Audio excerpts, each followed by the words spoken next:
What's up, you guys? Welcome to another Java tutorial, and in this tutorial we're going to talk about the efficiency of an array. And if you guys are saying, okay Mo, why in the world we're talking about the efficiency of an array? Well guys, think about it. Once you start using arrays more often, you will realize that arrays are really good at certain tasks and really terrible at other tasks. One of the tasks that an array is really good at is getting an element back. And when I say get an element back is what I mean is basically this, is when you specify the index of something, it returns the value of that index. That's basically what I mean. And one of the things that the array is really terrible at, unfortunately, is adding and removing elements. And if you guys are saying, okay Mo, why in the world is an array is really efficient or really fast, really quick at getting an element back, and it's really terrible at adding and removing elements? Well guys, to understand this, we gotta take a closer look of what happens behind the scene.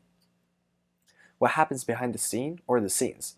Well, English is my second language, so I can make as many mistakes as I want, but you guys know what I'm talking about. So as soon as you create an array, you reserve a specific spot in memory that can hold a specific amount of elements. And in this case, this array can only hold 5 elements because we just said it right here. I mean, we didn't say it, we just typed it. So this is an example of an array that holds 5 elements. 1, 2, 3, 4, 5. So in the index of 0, there is 2, or the value 2. The index of 1, there is the value 5. And the index of 2, there is the value 1. So on and so forth. So what Java does is basically it reserves a specific spot in memory that can hold 5 elements. Guys, I'm emphasizing the number 5 because it can't hold 6 element, 7 element, 8 elements. It can't do that. The only number of elements, or the only amount of elements that this array can hold is 5. And let me tell you why in the world this is good and why in the world this is also very terrible. So the reason why this is very good or efficient for getting an index back or getting the value of a specific index back is because of this. Once you know what each value represent, or in other words, let me just say it simply, you know that the index of 0 represents 2 and the index of 1 represents 5. There's no time in this world where the index of 1 will represent the value 2. This can't happen because this is how this array is structured. Every index represents one value. So because this is true, when I want to get the index of 1, for example, it will automatically return 5. And when I say automatically, it's not going to have to go through the first element and then go to 5. It's going to go straight to the first index. It says, okay, what is the value? Is it 5? Return it back. That's it. And in other words, they call this a constant amount of time. It means it's automatically and it happens constantly. Like it doesn't take an amount of time to get there. So let's see if I want to get the index of 3. What do I have to do? I don't have to go through the first, the second, the third. No. The only thing I gotta do is go straight to this index, ask it, what is the value? And then as soon as it gets it back, and then I can return it.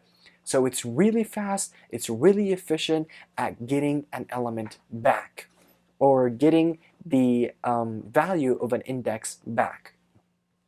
So let me explain to you why is it really terrible at adding an element. So when you want to add an element to an array, the first thing you gotta do is this. Let's say we want to add the value 3 between 0 and 1, like we want to stick it right here. Well, the first thing we gotta do is basically reserve a new spot in memory that can hold this value, and we actually need to assign it an index value. And this is impossible to do in an array because this array has a very specific or a set amount of elements. Guys, remember, when we created this array, we were only allowed to have 5 elements. And if we want to add a new element here, all we gotta do is basically take this element, the index of 0, and the index of 1, the index of 2, the index of 3, the index of 4, and also create an array that holds 6 elements, like change that from 5 to 6, and add the new element that you want. If you didn't do that, you won't be able to add a new element to an array. And that's a lot if you are trying to add and remove elements all the time in your program or while you're running your program. That's why when you add and remove elements, you always want to use a linked list data structure. So now you understand why is it so terrible at adding an element, or specifically why an array is so terrible at adding an element.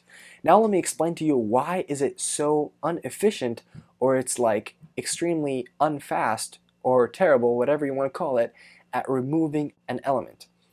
So when you want to remove an element in an array, you think you can just like delete this right here? Well, you can't do that because an array has a set amount of elements, and in this specific example it has 5 elements that this array can hold.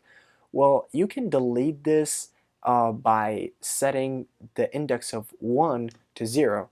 Like instead of having 5 here, we can set that to 0, but that's not actually deleting it, that's setting it to 0.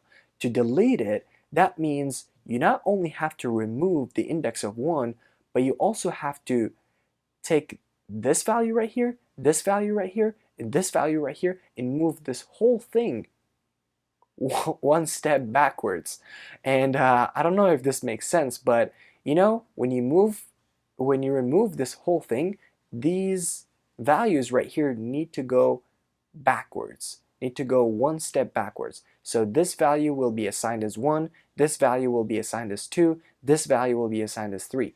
And this can't happen in an array, and there is no method to actually just do that.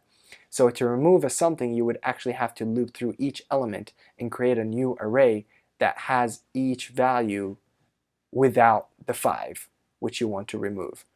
So that is why an array is really terrible at adding and removing elements, and it's really efficient or really fast at getting an element back or getting the index, getting the value of a specific index back. So just to recap real quick, whenever you want to use an array, realize that an array is really good at getting a value back, and it's really inefficient at adding and removing elements. So if you got this in your head, that's all that I want for this tutorial. So thank you guys for watching. Don't forget to subscribe, and I'll see you next time.